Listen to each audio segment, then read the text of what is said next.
The Hare and the Tortoise. A hare was making fun of the tortoise one day for being so slow. "Do you ever get anywhere?" he asked with a mocking laugh. "Yes," replied the tortoise, "and I get there sooner than you think. I'll run you a race and prove it."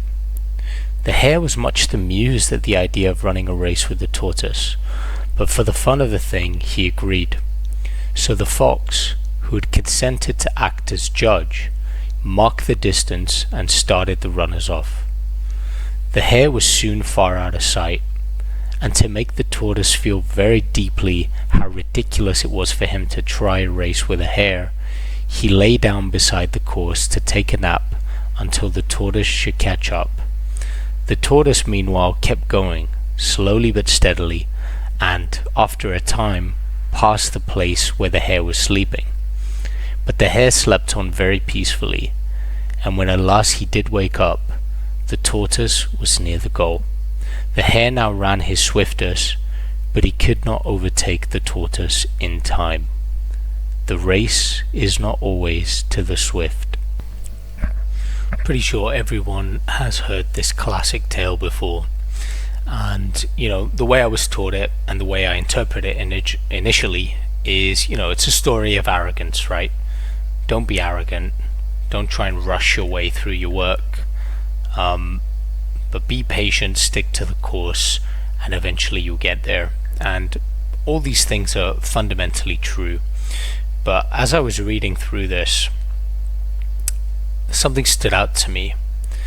And it made me realize and made me think that in the context of the world that we live in right now, the enemy, the antagonist of this story isn't the hare, and it certainly isn't the tortoise. It's the fox. If I just read through what it says here again. So the fox, who had consented to act as judge, marked the distance and started the runners off. This line here, who had consented to act as judge, is fascinating to me.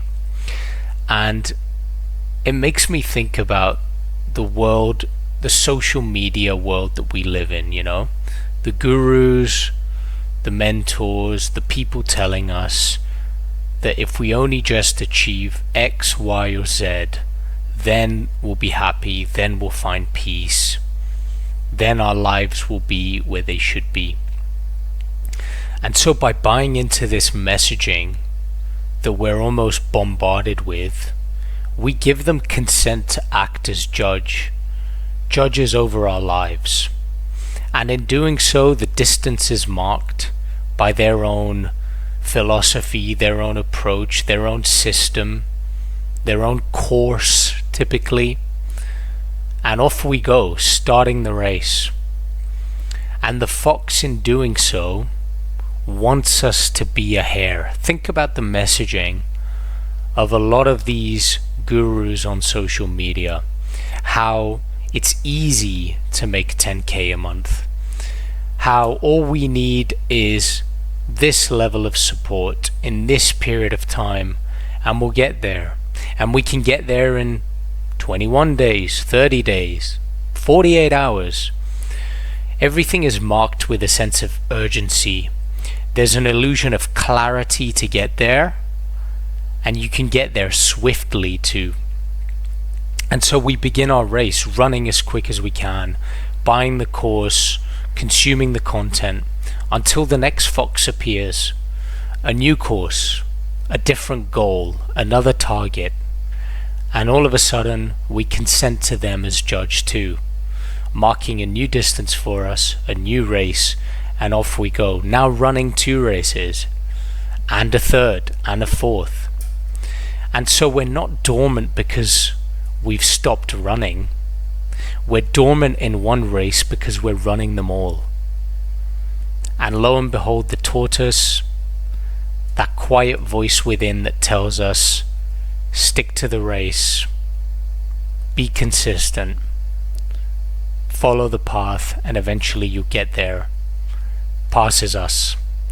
And exhausted, defeated, we look for another fox, A better fox, a new goal, a new outcome, a quicker, swifter race that will guarantee us to get there. The race is not always to the swift.